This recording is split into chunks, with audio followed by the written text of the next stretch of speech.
আহ দেখতে কি অপরূপ, কি সুন্দর! খেতেও কিন্তু সেই লেভেলের মজা।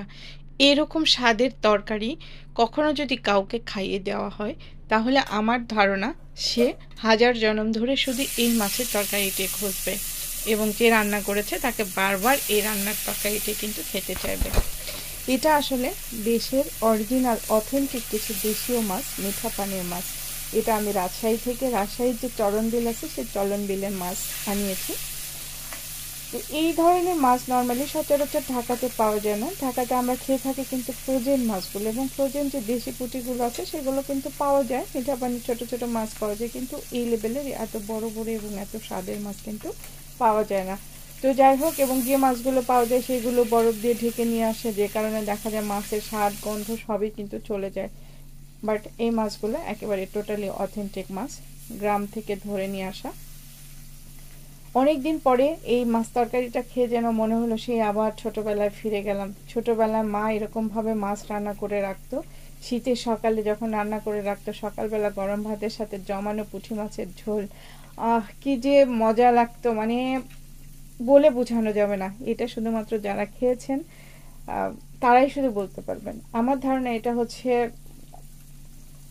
মানে কি বলবো, ঊনবিংশ শতাব্দীর যারা আছেন, যাদের জন্ম আসলে এই সময়টা, তারা আসলে এই জিনিসটা কিন্তু আসলে 90 দশকে যারা জন্মেছেন তারা কিন্তু আসলে এই মাছের স্বাদগুলোর কথা বলতে পারবেন। নিজে হাতে বিকালবেলা মাছ ধরে নিয়ে আসে এবং পরের দিন সকালবেলা সেই জমানো মাছের তরকারি দিয়ে ভাত খাওয়া, কি যে মজা!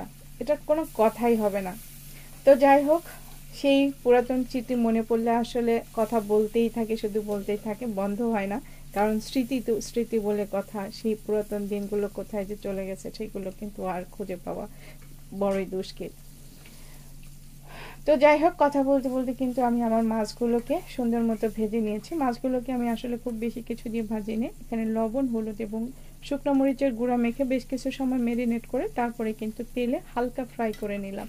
এই মাছটা আসলে হালকা একটু ফ্রাই করে না নিয়ে যদি কাঁচা তরকারির সাথে কষিয়ে রান্না করা যেত, বা কাঁচা মশলার সাথে কষিয়ে যদি একটু ভুনা করা যেত, তাহলে কিন্তু আরও বেশি মজা লাগতো। বাট এই যে ঢাকা শহরে থাকতে থাকতে যেটা হয়েছে যে ফ্রোজেন মাছ খেতে খেতে এখন আর কাঁচা মাছ খাওয়ার অভ্যাসটাই চলে গেছে, কাঁচা মাছটা আর খাওয়া হয় না, যে কারণে হালকা একটু ভেজে নিলাম।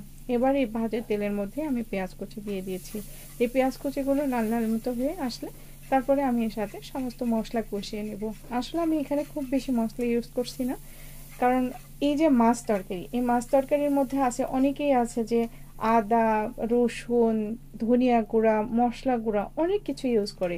আসলে মাছের মধ্যে যদি দেশীয় মিঠা পানির মাছ রান্না করা যায়, তাহলে এই এতগুলো মশলা দিলে কিন্তু মাছের ফ্লেভারটাই চলে যায়। তো যে কারণে আমি বা আমরা আসলে কিন্তু এরকম এত বেশি মশলা দিয়ে তরকারি রান্না করে খাই না। এখানে আমি নর্মালি অল্প কিছু মশলা, যেমন হলুদ গুঁড়া, মরিচ গুঁড়া, লবণ এবং ভাজা জিরার গুঁড়া এবং অল্প একটু রসুন এবং আদা বাটা, এটা দিয়ে দিয়েছি। তো দেখুন, দেখতে পাচ্ছেন আমি কিন্তু অল্প একটু, মানে আধা চা চামচের মতো রসুন এবং কি বলে এটাকে, আদার পেস্ট আমি দিয়ে তেলের সাথে সুন্দর করে ভেজে নিয়েছি। তারপরে আমি এখানে দিয়ে দিচ্ছি হলুদের গুঁড়া, শুকনো মরিচের গুঁড়া, স্বাদ মতো লবণ। আমি এখানে যেহেতু মাছটা ভুনা ভুনা করবো, এই জন্য কম লবণ দিয়ে দিলাম, কারণ মাছটা ভাজার সময় কিন্তু আমি লবণ ইউজ করেছি, সেই বুঝে আমি অল্প একটু লবণ দিয়ে দিলাম এবং দিয়ে দিচ্ছি ভাজা জিরার গুঁড়ো। আমি এই মশলাগুলোকে অল্প একটু পানি দিয়ে সুন্দর মতো কষিয়ে নেব, যেন মশলাগুলো পুড়ে না যায়। আর এই মশলা যেহেতু ভাজা ভাজা যদি হয়, তাহলে কিন্তু এই তরকারির টেস্টটা আরও বেশি গুণে বেড়ে যায়। মশলা না পড়ার জন্য আমি আর একটু পানি দিয়ে দিলাম, পানি দিয়ে আমি মশলাটাকে আবারও সুন্দর করে কষিয়ে নিচ্ছি।